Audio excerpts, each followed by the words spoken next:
Holy Spirit. One God, amen. So, we started a series a couple weeks ago based on the book of Exodus.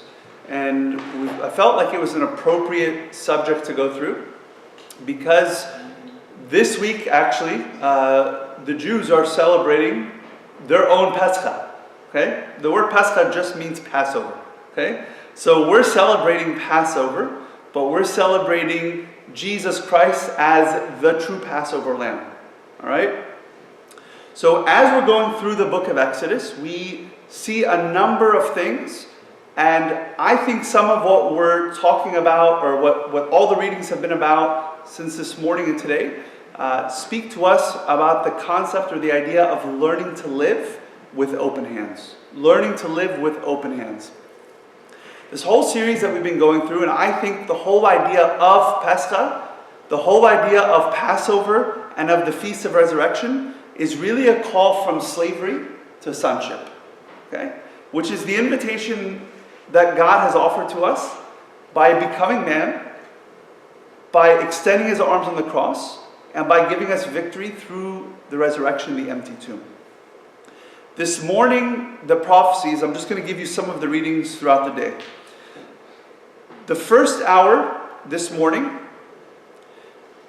the gospel, Jesus tells the disciples that if you have faith to cast the mountain into the sea, and you tell the mountain, it'll go into the sea. Okay? Most of the morning gospels, there's a very strong focus that Jesus is teaching in like three of the five gospels. He continues to repeat and we read this through three of the five gospels, which tells you this is an important thing. Tells them, do not make my Father's house a den of thieves. Okay? Do not make my Father's house a den. In other words, when you come to church, let go of your agenda, take your eyes off your cash, if you will, your finances, your issues, and put your focus back on the cross. Put your focus back on Christ. In other words, move from cash to the cross. Okay? Move from your problems to Christ. The 6th hour gospel that we just read about half an hour ago, Luke chapter 21 says, take heed of yourselves, lest your hearts be weighed down with carousing, with drunkenness, and cares of this life. Okay? Again, this whole idea is don't be weighed down by this life. Operate with open hands. Learn to operate with open hands. I'm going to explain what I mean by operating with open hands. And then the 9th hour gospel that we just read, Christ is speaking to the Pharisees who were struggling with this idea called hypocrisy.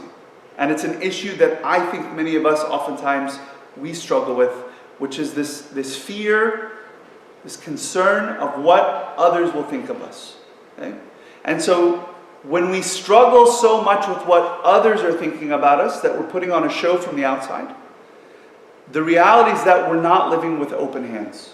We're living with very closed hands, very tight hands around what we think is best, what we think is ideal, what we think is what it means to be good. The biggest concern of all of these is the gospel that we're yet to read in the 11th hour, which we'll be reading in about 20-30 minutes. The 11th hour gospel, the big question mark that we all have is what's going to happen next. So the disciples begin to ask Jesus, when's the end going to be? When's the end going to be? It's a big question everyone wants to know. When's the end going to be? Am I going to be ready for it? What's going to happen when it happens? What's it going to look like? Where am I going to be when all this stuff happens? When everything goes crazy, at the end, where am I going to be? What's going to be happening around me? Am I going to be ready for that? Okay? The big concern is what's happening next. And so oftentimes people live in fear of what's going to happen next.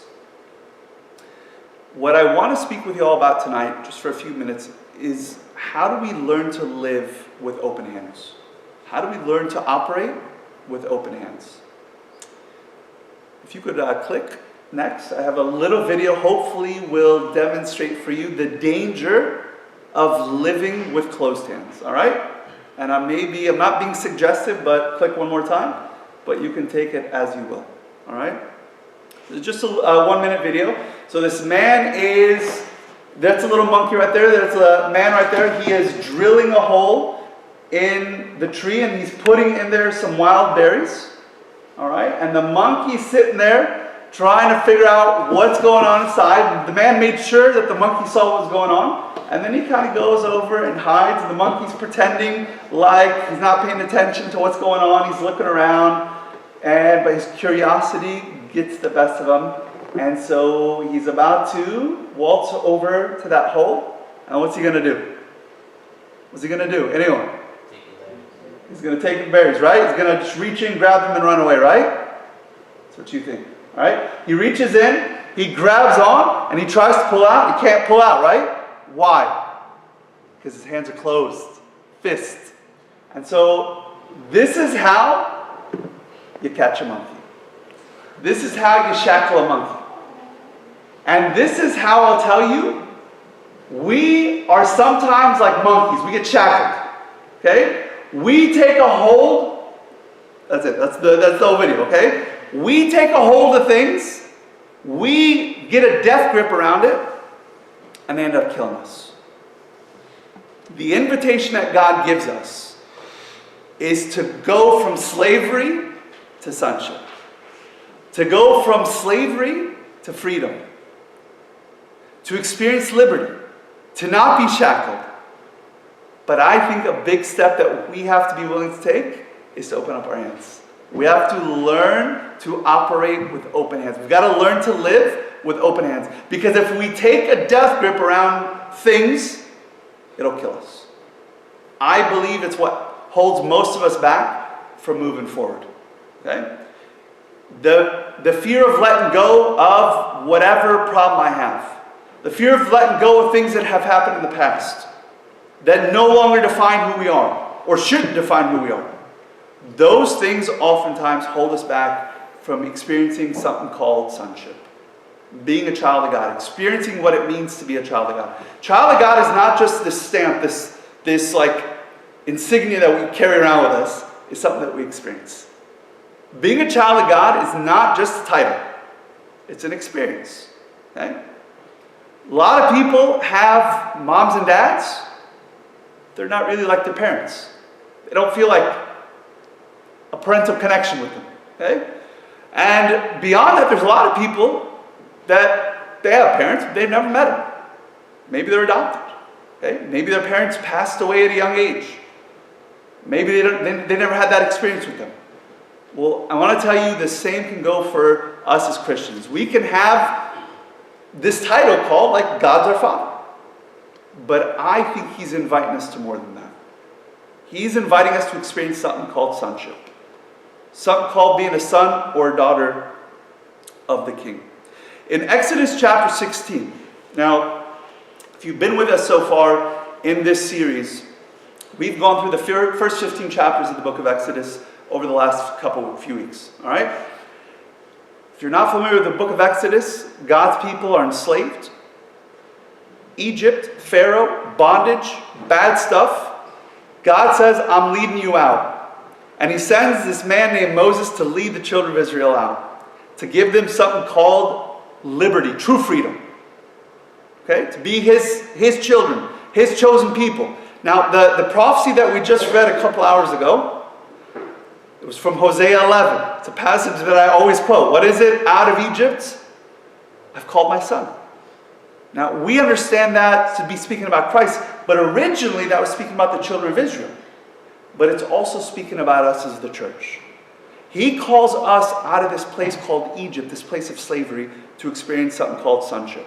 Okay? Now, by the time we get to chapter 15, the people have come out, they're praising God in the beginning of chapter 15. Now they get to this place where there's no water, and the people do what they do best. They start complaining against Moses and Aaron and God. They're saying, like, we would have much rather been in Egypt than be brought out here and die. They've already been complaining against God and Moses so many times. Okay? And God says, you know what? Take this branch, put it in the water, and it's going to turn it from bitterness to sweetness. Okay? That's at the end of chapter 16. So by now, mind you, God has led the children of Israel out of Egypt. He's done all these signs, right? He now brings them through the Red Sea. They get out of the Red Sea. They're praising God. They got no water. Start complaining. He gives them water. And now we're up to chapter 16. And in chapter 16, verse 1, it reads, "And they journeyed from Elim, and all the congregation of the children of Israel came to the wilderness of Sin, which is between Elim and Sinai, on the 15th day of the second month after they departed from the land of Egypt." In other words, the second month, 15th day, which means, when did the calendar start? Calendar started, day one, the new year, was when they experienced freedom. Okay? They experienced liberty. That's when the calendar begins. That's where true freedom begins. New life begins there. And in verse 2, it says, "Then the whole congregation of the children of Israel," what did they do? They did what they do best. They complained. They complained against Moses and Aaron in the wilderness. And the children of Israel said to them, "Oh, that we had died by the hand of the Lord in the land of Egypt, when we sat by the pots of meat, and when we ate bread to the full, for you brought us out into the wilderness to kill this whole assembly with hunger." Miracles, liberty, Red Sea, seas opening up, water, bitter water turned into sweet waters. And they said, "You know what? We would have rather died as slaves than to live as sons and daughters." Okay? What I want to tell you is that it is something that we've got to challenge ourselves. We've got a lot to learn from the children of Israel. Old habits die hard. Okay? We have to learn how to be sons, how to be daughters, instead of slaves. Now, guys, children of Israel just experienced all of these miracles and explosions and fireworks, like divine fireworks, okay? And then they come back to this, and they're like, "God, where are you? Where are you?" Why? Because they're used to having things tangible they can touch and control and hold and manage, and they direct everything. Okay? And in verse 4 it continues, "Then the Lord said to Moses, Behold, I will rain bread from heaven for you, and the people shall go out and gather a certain quota every day, that I may test them, whether they will walk in my law or not. And it shall be on the 6th day that they shall prepare what they bring in, and it shall be twice as much as they gather daily." What God is telling us is that He wants us to learn how to rely on Him daily. He says, "I'm going to give you this special kind of bread." And they end up calling it manna. Manna there's different explanations as to what manna means, but some people, like one of the explanations that I found is manna means what? Because they didn't know what it was. Okay? They didn't know what to describe it as. Okay? But God's like, "I'm going to give you manna each day.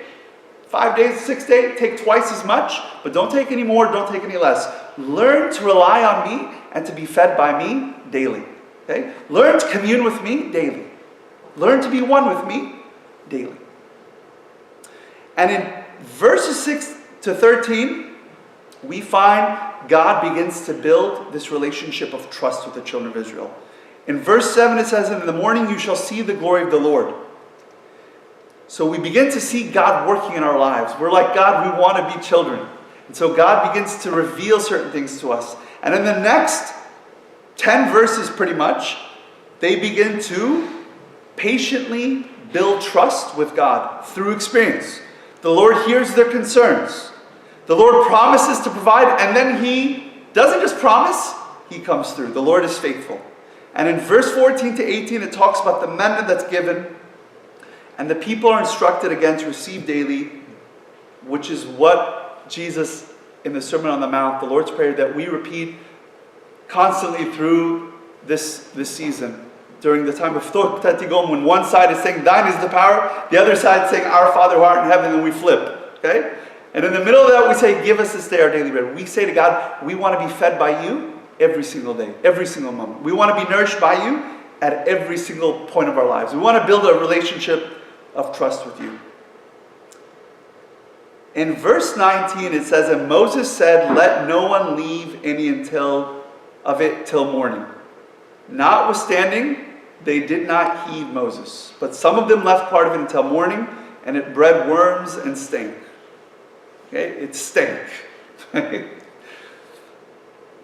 I think God is telling us that we need to learn to resist our unbelief. Again, the children of Israel are saying, God says, "I've done all this stuff. I'm going to provide for you. Finish it by the morning." And they grab on. They operate with closed hands still. Okay? all this experience they've had from God, and they're still operating with closed hands. They weren't so sure if God was going to provide for them. I'll never forget years ago, one of my good friends, his name is Ashraf. He convicted me of something that seemed so illogical to me at the time about tithing. He was in between jobs, and he's like, I'm going to continue to give. I shared this with a group last Saturday, but he was like, I am going to continue to give faithfully, and I know God's going to bless. Okay? He said, even when it's illogical, I'm going to be purposeful about giving. I'm going to be purposeful trusting in God. Okay? I'm going to be purposeful praying, even when I don't always see results. Maybe maybe God is like saying, I need to teach you something through the process. And most important thing that He wants to teach us, I think, is to learn to live in communion with Him, regardless of the results. One of the biggest things that I think affects us when we live and operate in a closed-hand life is that we don't know how to rest. We don't know how to stop. We don't know how to slow down. And in verse 23, Moses tells the people, listen to this, he says, this is what the Lord has said, tomorrow is a Sabbath rest, a holy Sabbath to the Lord. Bake what you will bake today, and boil what you will boil, and lay up for yourselves to be kept until the morning. A lot of the people, in verse 24 it says, they laid up till morning. And goes on in verse 26 and tells them how to go about this process. But in verse 27 it says, what do you think happened? They didn't listen, right? They didn't listen.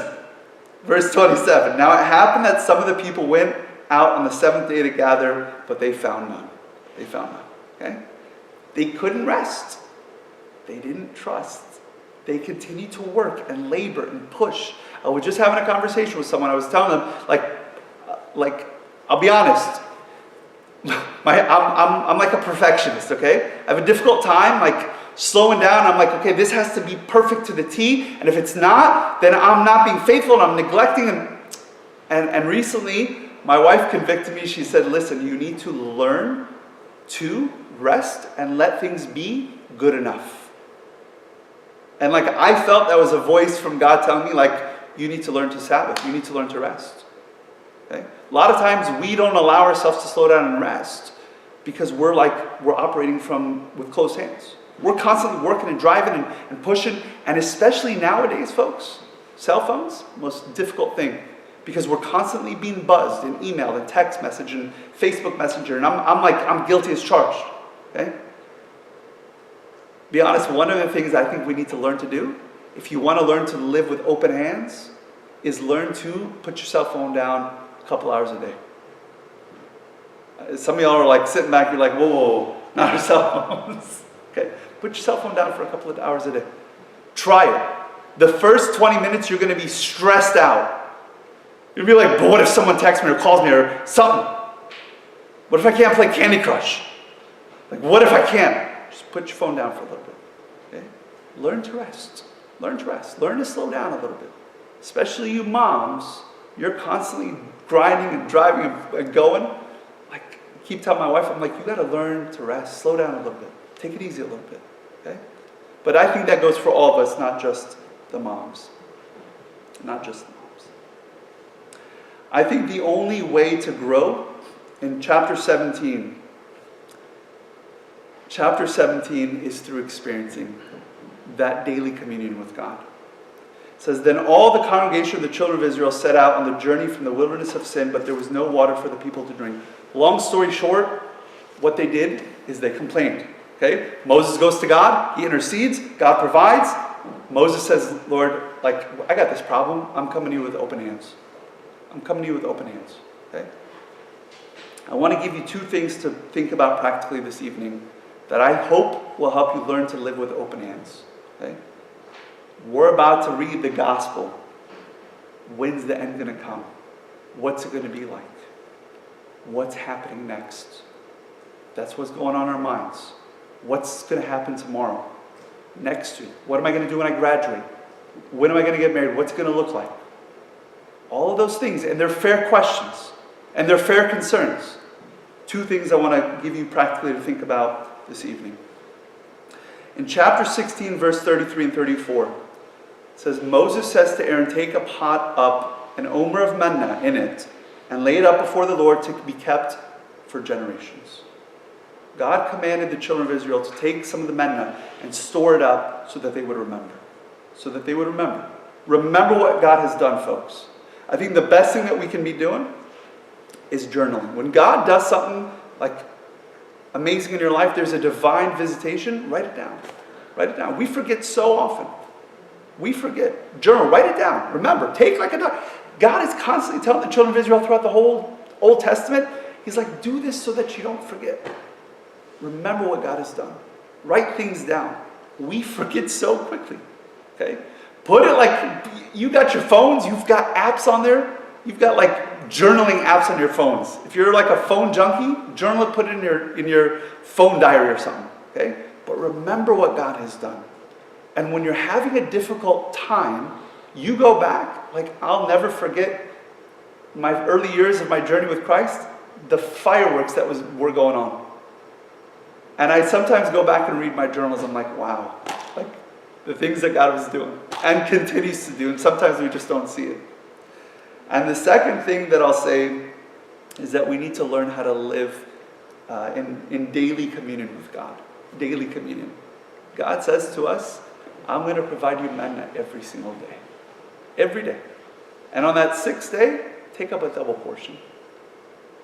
Find your sustenance from me. Be fed from me. I think when we learn to do those things practically, we set our minds to doing those things, remember what God has done in your life, and seek to live out a life of daily communion with Him. Sharing in the life of Christ is where we find freedom. Through that life of communion. His Holy Spirit working in us. I think when we do those things, we'll learn to let go a little bit. We learn to trust a little bit. That God is bigger than all this stuff. And what He's provided for us, and the biggest problem that we had, the biggest sense of hopelessness that we had was existing in the world apart from God. And God says, I'm going to take care of that problem for you. Okay? I want to really encourage y'all, spend some time thinking the rest of the evening. Remember what God has done in your life. Take some time to reflect. What has God done in your life? And don't commit to making yourself a better person. Commit yourself to living a life of communion with God. When that happens, trust me, all the goodness, all the better personness that you want in your life, that'll come. All right? Remember and seek a life of communion with Him. And all glory be to His name forever.